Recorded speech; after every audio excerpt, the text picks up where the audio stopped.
آج دنیا برکت اور رحمت سے خالی ہو گئی ان انسانوں کی نافرمانی کی وجہ سے، ان انسانوں کی نافرمانی کی وجہ سے۔ یہ علم مسلمانوں کے پاس تھا، لیکن کافر کیا جانے کہ نافرمانیوں سے رزق چلا جاتا ہے، برکت چلی جاتی ہے، وہ تو نہیں سمجھتا، اور اس کو سمجھنا بھی نہیں چاہیے، اس لیے کہ گناہوں کی نحوست کا سب سے پہلے اثر عقل پہ پڑتا ہے، عقل پہ پڑتا ہے۔ آپ کہیں گے کافر تو بڑے عقل مند ہیں، جہاز بنا لیے، گاڑیاں بنا لی، سبحان اللہ۔ ہمارے ہاں عقل کا معیار بھی عجیب ہے۔ عقل، سبحان اللہ، عقل کے اندر ایک نور ہوتا ہے، نور، عقل میں ایک نور ہوتا ہے۔ یہ گناہوں کی ظلمت سے یہ روشنی ختم ہو جاتی ہے، یہ روشنی ختم ہو جاتی ہے، اسے صحیح غلط کی تمیز نہیں رہتی، صحیح غلط کی تمیز نہیں رہتی، کامیابی ناکامی کا اسے پتہ نہیں لگتا۔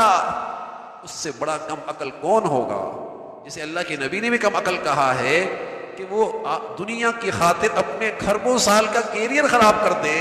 بتائیے اس سے بڑا کوئی کم عقل ہو سکتا ہے؟ وقتی لذت کی خاطر کھربوں سال کی لذت سے محروم ہو جائے، اس سے بڑا بد نصیب ہوگا؟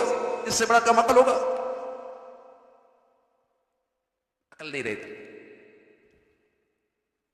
عقل پہ اثر پڑتا ہے، اور اگر گناہ اللہ کا مسلمان کرے گا، اس کی بھی عقل جاتی رہے گی، اس کی بھی عقل جاتی رہے گی۔ دیکھیے کوئی آدمی کسی کے ماتحت ہو اور اس کی ساری ضروریات بھی اس کے مالک سے وابستہ ہوں، اور یہ پتہ بھی ہو کہ وہ دیکھ رہا ہے، اور یہ بھی پتہ ہے کہ اس کو مجھ پہ پورا اختیار بھی ہے، اور یہ بھی پتہ ہے کہ یہ ساری چیزیں بھی اسی کی ہیں، اور پھر بھی اس کو ناراض کرے تو کیا کہیں گے؟ بڑا بیوقوف ہے، بڑا ہی کم عقل ہے۔ تو کوئی آدمی اللہ کے گھر میں بھی رہے اور یہ بھی پتا ہو کہ وہ ذات دیکھ رہی ہے، اور یہ بھی جانتا ہے کہ نفع نقصان اس کے ہاتھ میں ہے میرا، اور پھر بھی اس کی نافرمانی کر رہا ہو، کیا کہا جائے گا؟ عقل نہیں ہے نا، عقل سے پیدل ہے، اور گناہوں کی وجہ سے یہ عقل جاتی رہتی ہے، گناہوں کی نحوست سے یہ عقل جاتی رہتی ہے۔ تو میرے عزیزو، کافر تو نہیں جانتا یہ کہ برکت کیا چیز ہوتی ہے، وہ تو برکت سمجھتا ہی نہیں۔ یہ علم تو مسلمانوں کے پاس تھا کہ اگر تم پرہیزگار ہو جاؤ گے، تمہارے زندگی میں، تمہاری صحت میں، تمہارے رزق میں، تمہارے اولاد میں برکت ہو جائے گی، برکت ہو جائے گی۔ ایک کا بیٹا اپنے باپ کو 30 سال کما کے دے، اور ایک کا بیٹا اپنے باپ کو 40-50 سال کما کے دے، اور ایک کا بیٹا اپنے باپ کو 80 سال کما کے دے، اور بتائیے ایک کا بیٹا اپنے باپ کو کھربوں سال کما کے دے، تو بتائیے کس بیٹے میں برکت زیادہ ہے؟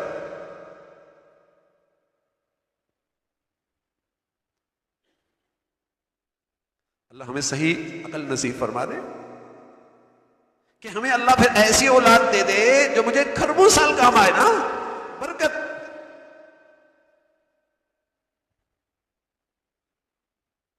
ایک کا بیٹا باپ کو 10 سال کما کے دے، ایک کا بیٹا باپ کو 30 سال کما کے دے، ایک کا بیٹا باپ کو 40 سال نفع پہنچائے، اور ایک کا بیٹا باپ کو کھربوں سال نفع پہنچائے،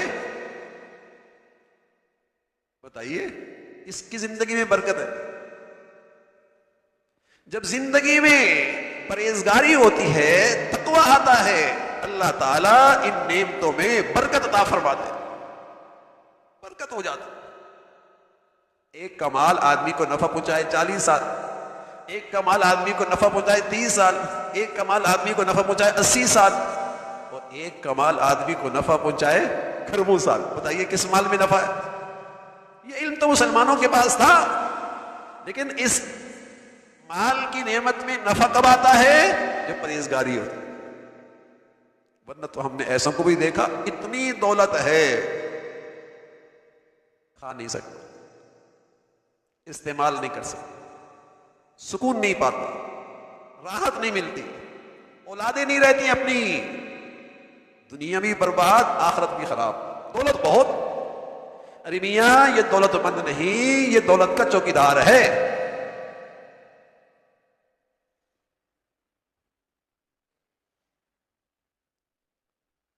تو گناہوں سے پرہیز برکت لے کے آتا ہے، اور گناہوں کی نحوست سے برکت جاتی رہتی ہے۔ عمر سے برکت گئی، زندگی سے برکت گئی، علم سے برکت گئی، عقل سے برکت گئی، اولاد سے برکت گئی۔ یہ علم مسلمانوں کے پاس تھا، کتنا نقصان ہو جائے گا گناہوں سے۔ اب گناہ بھی کرتے ہیں، اور پھر جب نقصان ہوتا ہے، کسی نے کوئی بندش کر دی، کسی نے کوئی کر دیا، یعنی بڑا ہی بزرگ ہے، گناہ تو ہے ہی نہیں، بس کسی نے کچھ کر دیا ہے، اور کچھ اس سے زیادہ بزرگی دکھاتے ہیں، کہتے ہیں کسی کی نظر لگ گئی۔ سبحان اللہ، بھائی نظر کے لیے تم ہی رہ گئے تھے؟ پہلے تو مسلمانوں کی اتنی اچھی عقل ہوتی تھی، اگر کہیں نقصان ہوتا فوراً ذہن جاتا، آج کہیں گناہ تو نہیں ہوا، آج میری ذات سے کسی کو تکلیف تو نہیں پہنچی، آج مجھ سے کوئی غلط کام تو نہیں ہوا کہ اللہ نے تھپڑ مارا ہے، فوراً تنبیہ فرمائی ہے، فوراً خیال جاتا۔ اب تو خیال بھی نہیں جاتا، اب تو یہ ہوتا ہے تو کوئی غلط کر ہی نہیں رہے، ہم تو کوئی غلط کر ہی نہیں رہے۔ ان گناہوں سے اتنی عقل جا چکی ہے کہ گناہ لگتے ہی نہیں، تو کوئی غلط کر ہی نہیں رہے۔ تو اگر بدن سے نیکی نکلے گی، اس کا بھی اپنا اثر ہو، اس کی بھی اپنی برکت ہو، اس کے ساتھ بھی اللہ کی رحمت ہو، اور اگر اس بدن سے اللہ کی نافرمانی نکلے گی، اس کا ریئیکشن آئے گا، دیر سویر ہوگی لیکن ریئیکشن آئے گا۔ اگر توبہ نہ کی اور اس گناہ کا اثر نہیں مٹایا، ریئیکشن آئے گا۔ ہو سکتا ہے جوانی کا بڑھاپے میں آئے، ہو سکتا ہے سالوں کے بعد آئے گا، کس صورت میں آئے گا، اس کا ریئیکشن ہوتا ہے، بدن پہ اثر پڑتا ہے۔ تو یہ دیکھا جائے کہ میری زندگی میں کوئی اللہ کی نافرمانی تو نہیں۔ جس طرح ہمارا زہر کے بارے میں ایمان اور یقین ہے کہ یہ موت کا پیغام ہے، اور بچہ یا بچی غلطی سے کھا لے، کیا حال ہوتا ہے؟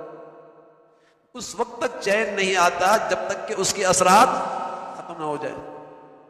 کیوں؟ اس کا علم پہ یقین ہے نا کہ جان جا سکتی ہے۔ ایسی مسلمانوں کو گناہ کے زہر پر بھی یقین تھا، اس سے زندگی میں کوئی خرابی آئے گی، جب تک اس سے توبہ نہ کر لیتے چین نہیں آیا کرتا کہ گناہ ہو گیا، کوئی زندگی میں بڑی خرابی لائے گا، میرے گھر میں اللہ کی نافرمانی ہو گئی تو گھر میں بڑی خرابی آئے گی، یقین تھا۔ تو جب تک اس گناہ کا اثر توبہ کے ذریعے ختم نہ کر لیتا، چین نہیں آیا کرتا، سکون نہیں آیا کرتا، پھر مصیبت آئے گی۔ اس لیے کہ ہر نافرمانی کے پیچھے، عبداللہ ابن عباس فرمایا کرتے تھے رضی اللہ تعالیٰ عنہما، ہر گناہ کے پیچھے اللہ کا غضب چھپا ہوا۔ فَكُلًّا أَخَذْنَا بِذَنبِهِ فَمِنْهُمْ مَنْ أَخَذَتْهُ الصَّيْحَةُ وَمِنْهُمْ مَنْ خَسَفْنَا بِهِ الْأَرْضَ۔ چیخ آئی آسمان سے، کلیجے پھٹ گئے، زمین پھٹی، لوگ اندر چلے گئے، دریا سمندر موت کا پیغام لے کے آ گیا۔ نبی یہ سب کچھ کیوں ہوا؟ فَكُلًّا أَخَذْنَا بِذَنبِهِ، ان کی گناہوں کی وجہ سے۔